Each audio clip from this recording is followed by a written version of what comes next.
Hi ಗೆಳೆಯರೇ, ನಾನು ಜಗದೀಶ್. ನಾನೊಂದು ಬಿಸಿನೆಸ್ ಮಾಡಿಕೊಂಡು ಇದ್ದೇನೆ.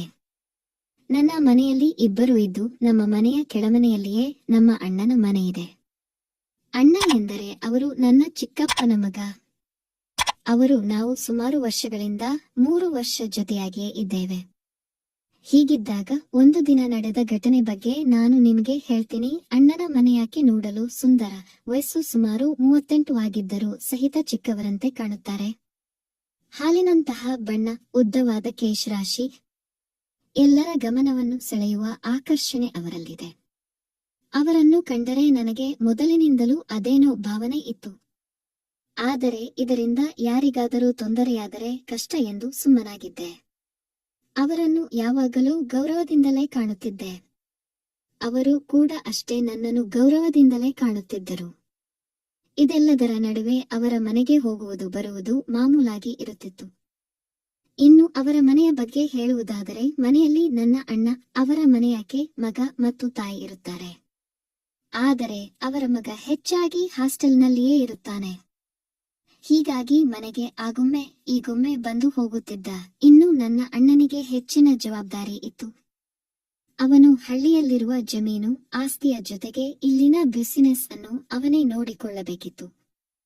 ಈ ಮೊದಲು ನಾನು ನೋಡಿದಂತೆ ಅಣ್ಣನ ಮನೆಯಲ್ಲಿ ನೆಮ್ಮದಿಯ ವಾತಾವರಣವಿತ್ತು.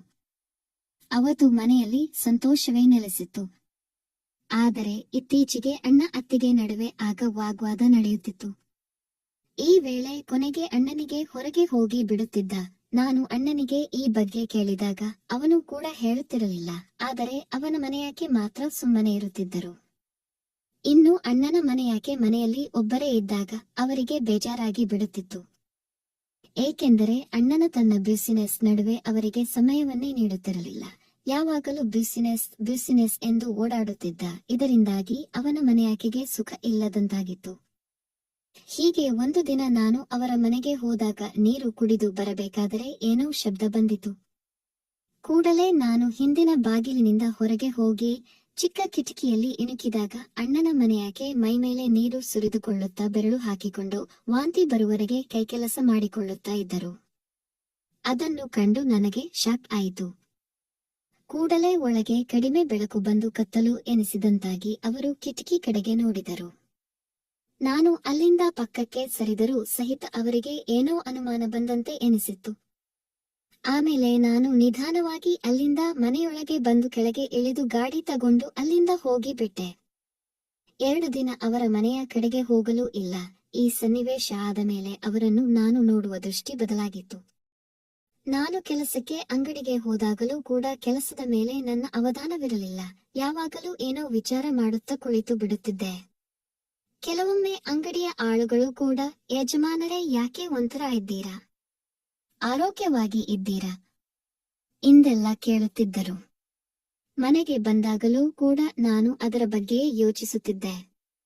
ಮನೆಯಲ್ಲಿಯೂ ಕೂಡ ಯಾಕೆ ಇತ್ತೀಚೆಗೆ ಒಂಥರ ಇರುತ್ತೀರಾ, ಅಂಗಡಿಯಲ್ಲಿ ಏನಾದರೂ ಸಮಸ್ಯೆ ಆಗಿದೆಯಾ, ಏನಾದರೂ ಹಣದ ಸಮಸ್ಯೆ ಆಗಿದ್ದರೆ ಹೇಳಿ ಎಂದೆಲ್ಲ ನಮ್ಮ ಮನೆಯಲ್ಲಿ ಕೇಳುತ್ತಿದ್ದರು. ಆದರೆ ನನಗೆ ಮನಸ್ಸಿನಲ್ಲಿ ನಾನು ನೋಡಿದ್ದರ ಬಗ್ಗೆಯೇ ಸದಾಕಾಲ ಯೋಚನೆ ಬರುತ್ತಿತ್ತು. ಹೀಗೆ 1 ವಾರ ನಾನು ಅದರ ಬಗ್ಗೆಯೇ ಯೋಚಿಸಿ ಕೊನೆಗೆ ಒಂದು ದಿನ ನಿರ್ಧಾರ ಮಾಡಿದೆ. ಅದರಂತೆ ಒಂದು ದಿನ ನಾನು ಕೆಳಗೆ ಇಳಿದು ಹೋಗುವಾಗ ಅವರು ಹೊರಗೆ ನಿಂತಿದ್ದರು. ಆಗ ನಾನು, ಕಾಫಿ ತಿಂಡಿ ಆಯ್ತಾ, ಅಡುಗೆ ಕೆಲಸ ಮುಗಿತಾ ಎಂದೆಲ್ಲ ಕೇಳಿದಾಗ ಅವರು ಅದಕ್ಕೆ ಆಯಿತು. ಆಮೇಲೆ ನಾನು, ಮನೆಯಲ್ಲಿ ಯಾರೂ ಇಲ್ಲದ ಹಾಗೆ ಅನಿಸುತ್ತದೆ ಎಂದು ಕೇಳಿದೆ. ಆಗ ಅವರು, ಕೆಲಸದ ಮೇಲೆ ಹೊರಗೆ ಹೋಗಿದ್ದಾರೆ, ಇವಾಗ ಬರ್ತಾರೆ ಎಂದು ಹೇಳಿದರು. ಆಮೇಲೆ ನಾನು, ಹಾಗಾದರೆ ನಿಮ್ಮ ಕೆಲಸ ಸಲೀಸಾಯಿತು ನೋಡಿ ಎಂದು ಹೇಳಿದಾಗ ಅವರು, ಕೆಲಸ ಮಾಡಲೇಬೇಕಲ್ಲ ಎಂದರು. ಆಗ ನಾನು, ಮನೆಗೆಲಸವಲ್ಲ, ಬೇರೆ ಕೆಲಸ, ನಿಮ್ಮ ಸ್ವಂತ ಕೆಲಸ ಎಂದು ಹೇಳಿದಾಗ ಅವರು, ನನ್ನ ಕೆಲಸ ಯಾವುದು, ಎಲ್ಲ ನಾನೇ ಮಾಡಬೇಕು ಎಂದರು. ಆಗ ನಾನು, ನಿಮ್ಮ ಕೆಲಸ ನನಗೆ ಗೊತ್ತಿಲ್ವಾ ಎಂದಾಗ ಅವರು ಸ್ವಲ್ಪ ಗಾಬರಿಯಾಗಿ ಬಿಟ್ಟರು. ಆಮೇಲೆ ನಾನು ಅಲ್ಲಿಂದ ಹೊರಟು ಕಿರಾಣಿ ಅಂಗಡಿಗೆ ಹೊರಟು ಬಿಟ್ಟೆ. ಅಂಗಡಿಯಲ್ಲಿ ಕೆಲ ಸಾಮಾನುಗಳು ಕಡಿಮೆ ಇದ್ದ ಕಾರಣ ನಾನು ಹೋಲ್ಸೇಲ್ ಅಂಗಡಿಗೆ ಹೋಗಿ ಕಿರಾಣಿಯನ್ನು ತಂದಿದ್ದೆ. ಅಲ್ಲದೆ ಆ ಅಂಗಡಿಯವನ ಜೊತೆಗೆ ಹಣಕಾಸಿನ ವ್ಯವಹಾರವನ್ನು ಮಾಡಿದೆ. ಆ ದಿನ ಅಂಗಡಿಯಲ್ಲಿ ಕೆಲಸ ಮಾಡಿ ಮತ್ತೆ ಮನೆಗೆ ಬಂದು ಮರುದಿನ ರೆಡಿಯಾಗಿ ಅಂಗಡಿಗೆ ಹೊರಟಿದ್ದೆ. ಅವಾಗ ಅವರು, ಮೊನ್ನೆ ಏನೋ ಕೆಲಸ ಎನ್ನುತ್ತಾ ಇದ್ದೀರಿ. ಏನು ಕೆಲಸ ಎಂದು ನಾಟಕ ಮಾಡತೊಡಗಿದರು. ಆಗ ನಾನು, ಮುಚ್ಚಿಕೊಂಡರೆ ಪ್ರಯೋಜನ ಇಲ್ಲ, ನಾನು ಅವತ್ತು ಎಲ್ಲವನ್ನೂ ನೋಡಿದ್ದೇನೆ ಎಂದು ಎಲ್ಲವನ್ನೂ ವಿವರಿಸಿದಾಗ ಅವರು, ದಯವಿಟ್ಟು ಯಾರಿಗೂ ಹೇಳಬೇಡಿ ಪ್ಲೀಸ್ ಅಂತ ಕೇಳಿಕೊಂಡು, ಹೌದು ಏನು ನೋಡಿದ್ರಿ ಎಂದರು. ಆಗ ನಾನು, ನನಗೆ ಕದ್ದುಮುಚ್ಚಿ ಮಾತಾಡಲು ಇಷ್ಟವಿಲ್ಲ, ನೇರವಾಗಿ ಹೇಳ್ತೀನಿ. ನಾನು ಅವತ್ತು ಎಲ್ಲ ನೋಡಿದ್ದೀನಿ. ಅವತ್ತಿನಿಂದ ನನ್ನ ಮನಸ್ಸು ನನ್ನ ಮಾತು ಕೇಳುತ್ತಿಲ್ಲ ಎಂದು ಹೇಳಿದೆ. ಆಗ ಅವರು, ನಾನೇನು ಅಷ್ಟು ಸುಲಭವಾಗಿ ನಿಮ್ಮ ಮಾತನ್ನು ಒಪ್ಪುವುದಿಲ್ಲ ಎಂದರು.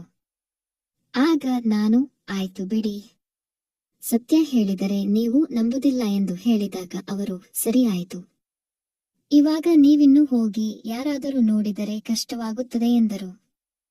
ಆಮೇಲೆ ನಾನು ಅಲ್ಲಿಂದ ಹೊರಟು ಹೋಗುವ ಮುನ್ನ ಒಂದು ಅನುಮಾನ ಇದೆ, ಉತ್ತರಿಸ್ತೀರಾ ಎಂದಾಗ ಅವರು, ಏನು ಕೇಳಿ ಎಂದರು. ಆಗ ನಾನು, ನೀವು ಯಾಕೆ ಹಾಗೆ ಮಾಡಿಕೊಳ್ಳುತ್ತೀರಿ, ಅಣ್ಣ ಇನ್ನೂ ಜೀವಂತವಾಗಿ ಇದ್ದಾನಲ್ಲ ಎಂದಾಗ ಅವರು, ನಿಮಗೆ ನನ್ನ ಪರಿಸ್ಥಿತಿ ಬಗ್ಗೆ ಗೊತ್ತಿಲ್ಲ, ಅದನ್ನು ಯಾರಿಗೂ ಹೇಳಬಾರದು ಎಂದುಕೊಂಡಿದ್ದೆ, ಆದರೆ ನಿಮಗೆ ಇವಾಗ ಅರ್ಧ ಗೊತ್ತಿದೆ, ಪೂರ್ತಿ ಹೇಳ್ತೀನಿ ಕೇಳಿ, ಆದರೆ ಬೇರೆ ಯಾರಿಗೂ ಹೇಳಬಾರದು ಎಂದರು. ಆಮೇಲೆ ಅವರು, ನಿಮಗೆ ಗೊತ್ತಿರುವ ಹಾಗೆ ನನ್ನ ಕರಿಮಣಿ ಮಾಲೀಕ ಯಾವಾಗಲೂ ಬಿಸಿನೆಸ್ನಲ್ಲಿ ಇರ್ತಾರೆ. ಇತ್ತೀಚೆಗೆ ಅವರಿಗೆ ಆರೋಗ್ಯ ಸಮಸ್ಯೆ ಕೂಡ ಆಗಿದೆ. ಇದರಿಂದ ಸರಿಯಾಗಿ ಏನೂ ನಡೆಯುತ್ತಿಲ್ಲ, ಹಾಗಾಗಿ ಕೆಲವೊಮ್ಮೆ ನಾನು ಹಾಗೆ ಮಾಡುತ್ತಿದ್ದೇನೆ ಎಂದರು. ಆಗ ನಾನು, ನೀವೇನಾದರೂ ನಮ್ಮ ಮನೆಯಾಕೆ ಆಗಿದ್ದರೆ ಎಂದು ಹೇಳಿದಾಗ ಅವರು ನನ್ನನ್ನು ಸಿಟ್ಟಿನಿಂದ ನೋಡಿ ಅಲ್ಲಿಂದ ಹೊರಟು ಹೋದರು. ಹೀಗೆ ನಾವಿಬ್ಬರು ಪ್ರತಿದಿನ ಅದು ಇದು ಎಂದು ಮಾತನಾಡುತ್ತಾ ಹತ್ತಿರವಾದೆವು. ಸಿಕ್ಕಾಗಲೆಲ್ಲ ತಿಂಡಿ ಊಟ ಜೊತೆಗೆ ಅವಾಗೊಮ್ಮೆ ಇವಾಗೊಮ್ಮೆ ಆ ತರ ಮಾತುಗಳನ್ನೆಲ್ಲ ಆಡುತ್ತಿದ್ದೆವು. ಇನ್ನು ನಾನು ಮನೆಯಲ್ಲಿ ಒಬ್ಬನೇ ಇದ್ದಾಗ ಅವರ ಬಗ್ಗೆ ಯೋಚಿಸಲು ಶುರು ಮಾಡಿದೆ. ಅವರ ಬಗ್ಗೆ ಒಲವು ಮೂಡಲು ಪ್ರಾರಂಭಿಸಿತು. ಅವರು ಕೂಡ ಕೆಲವೊಮ್ಮೆ ನನ್ನನ್ನು ಹಾಗೆಯೇ ನೋಡುತ್ತಿದ್ದರು. ಮನೆಯಲ್ಲಿ ಅಣ್ಣನೂ ಇದ್ದಾಗ ಮನೆಗೆ ಹೋಗುತ್ತಿದ್ದರಿಂದ ನನಗೆ ಯಾವುದೇ ತೊಂದರೆ ಇರುತ್ತಿರಲಿಲ್ಲ. ಹೀಗೆ ಕೆಲವೊಮ್ಮೆ ಯಾರಿಲ್ಲದ ಹೊತ್ತಿನಲ್ಲಿ ಹೋದಾಗ ಸಹಿತ ನಾನು ನೀರು ಟೀ ಪಡೆಯುವಾಗ ಅವರ ಕೈಯನ್ನು ಮುಟ್ಟುತ್ತಿದ್ದೆ.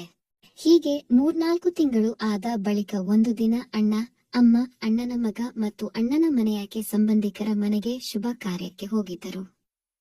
ಹೀಗೆ ಹೋದಾಗ ಅಣ್ಣ ಮತ್ತು ಅವನ ಮನೆಯಾಕೆ ಮಾತ್ರ ವಾಪಸ್ಸು ಬಂದರು. ಅದೇ ದಿನ ಅಣ್ಣ ಎಂದಿನಂತೆ ಕೆಲಸಕ್ಕೆ ಹೋಗಿದ್ದರು.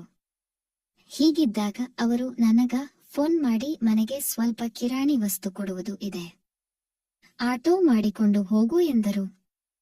ನಾನು ಸರಿ ಎಂದು ಹೇಳಿದೆ. ಆಮೇಲೆ ನಾನು ಎಲ್ಲ ಕಿರಾಣಿ ವಸ್ತುಗಳನ್ನು ಪ್ಯಾಕ್ ಮಾಡಿಕೊಂಡು ಆಟೋದಲ್ಲಿ ಇಟ್ಟುಕೊಂಡು ಮನೆಗೆ ಹೋದೆ. ಆಟೋವನ್ನು ನಿಲ್ಲಿಸಿ ನೇರವಾಗಿ ನಮ್ಮ ಮನೆಗೆ ಹೋದಾಗ ಬಾಗಿಲು ಮುಚ್ಚಿ ಲಾಕ್ ಆಗಿತ್ತು. ಆಮೇಲೆ ನಾನು ಆಗಿದ್ದೆಲ್ಲ ಒಳ್ಳೆಯದಕ್ಕೆ ಎಂದು ಕೊಳ್ಳುತ್ತಾ ನಾನು ಅವರ ಮನೆಗೆ ಹೋದೆ.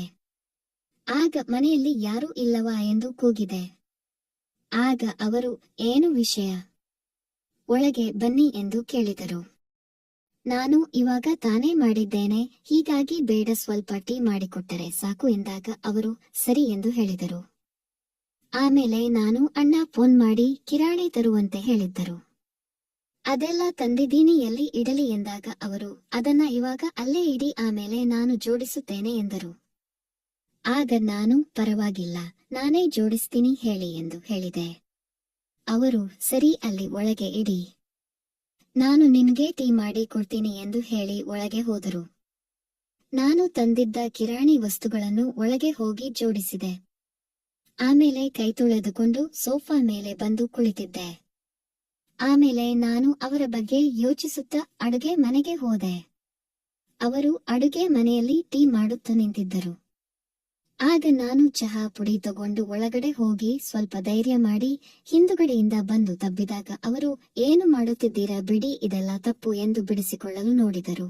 ಆಗ ನಾನು ನಿಧಾನವಾಗಿ ನೋಡಿ, ಈ ಸಮಯ ಮತ್ತೆ ಬರೋದಿಲ್ಲ, ವಿಚಾರ ಮಾಡಿ, ನಿಮ್ಮ ಕಷ್ಟ ನನಗೆ ಗೊತ್ತು ಎಂದು ಹೇಳಿದಾಗ ಅವರು ಸ್ವಲ್ಪ ಹೊತ್ತು ಸುಮ್ಮನಾದರು. ಆಗ ನಾನು, ನೋಡಿ ಇವಾಗ ಹೇಗಿದ್ದರು, ಕಿರಾಣಿ ವಸ್ತು ತಂದಿದ್ದೀನಿ, ಜೋಡಿಸಿದ್ದೀನಿ, ಇಲ್ಲಿಂದ ಸ್ವಲ್ಪ ಲೇಟಾಗಿ ಹೋದರೂ ನಡೆಯುತ್ತದೆ, ಆದರೆ ಇವತ್ತು ಬೇಡ ಎಂದರೆ ಎಂದಿಗೂ ನಿಮ್ಮ ಜೀವನದಲ್ಲಿ ನೀವು ಪಡೆಯದೇ ಇರುವ ಸಂತೋಷ ನಿಮ್ಮ ಕೈಯಿಂದ ತಪ್ಪಿ ಹೋಗುತ್ತದೆ ಎಂದಾಗ ಅವರು ಸುಮ್ಮನೆ ಇದ್ದರು. ಆಮೇಲೆ ನಾನು ಚಹಾ ಪುಡಿ ಅಲ್ಲೇ ಇಟ್ಟು ಹೊರಗೆ ಬಂದೆ. ಆಮೇಲೆ ಅವರು ನನಗೆ ಚಹಾ ಮಾಡಿಕೊಂಡು ಬಂದರು. ಆಗ ನಾನು ಯಾರಿಗೂ ಹೇಳುವುದಿಲ್ಲ, ಯಾರಿಗೂ ತಿಳಿಯುವುದಿಲ್ಲ ಎಂದು ಹೇಳಿದಾಗ ಅವರು ಸುಮ್ಮನೆ ಇದ್ದರು. ಕೊನೆಗೆ ಅವರು ಸರಿ ಆದರೆ ಎನ್ನುತ್ತಾ ಇದ್ದಾಗ ನಾನು ಆ ಸಮಯವನ್ನು ಬಳಸಿಕೊಂಡು ಅವರನ್ನು ಅಲ್ಲಿಂದ ಕರೆದುಕೊಂಡು ಹೋಗಿ ಆ ಕೆಲಸವನ್ನು ಮಾಡಿ ಮುಗಿಸಿದೆ. ತುಂಬಾ ದಿನದಿಂದ ಆಗದ ಕೆಲಸವನ್ನು ಕಂಡು ಅವರ ಕಣ್ಣಲ್ಲಿ ಆನಂದ ಬಾಷ್ಪ ಸುರಿಯಿತು. ಆಗ ನಾನು ಇದು ನನ್ನ ಅದೃಷ್ಟ, ನೀನು ದಂತದ ಗೊಂಬೆ. ಇದು ನನ್ನ ಅದೃಷ್ಟ, ನೀನು ದಂತದ ಗೊಂಬೆ. ನನ್ನ ಕನಸು ಎಂದು ನಿಜವಾಯಿತು. ಇದಕ್ಕೋಸ್ಕರ ಎಷ್ಟು ದಿನದಿಂದ ಕಾಯುತ್ತಿದ್ದೆ ಎಂದಾಗ ಅವರು ಹೌದು, ನಾನು ಕೂಡ ಕಾಯುತ್ತಿದ್ದೆ. ಕೊನೆಗೆ ಈ ಕೆಲಸ ಆಯಿತು ಎಂದರು. ಫ್ರೆಂಡ್ಸ್, ಈ ಕತೆ ಇಷ್ಟವಾಗಿದ್ದರೆ ಇದಕ್ಕೊಂದು ಲೈಕ್ ಕೊಟ್ಟು ನಮ್ಮ ಚಾನೆಲ್ ಸಬ್ಸ್ಕ್ರೈಬ್ ಮಾಡಿಕೊಳ್ಳಿ. ಮುಂದಿನ ವಿಡಿಯೋದಲ್ಲಿ ಸಿಗೋಣ ಫ್ರೆಂಡ್ಸ್. ಕೇಳಿದ್ದಕ್ಕಾಗಿ ಧನ್ಯವಾದಗಳು.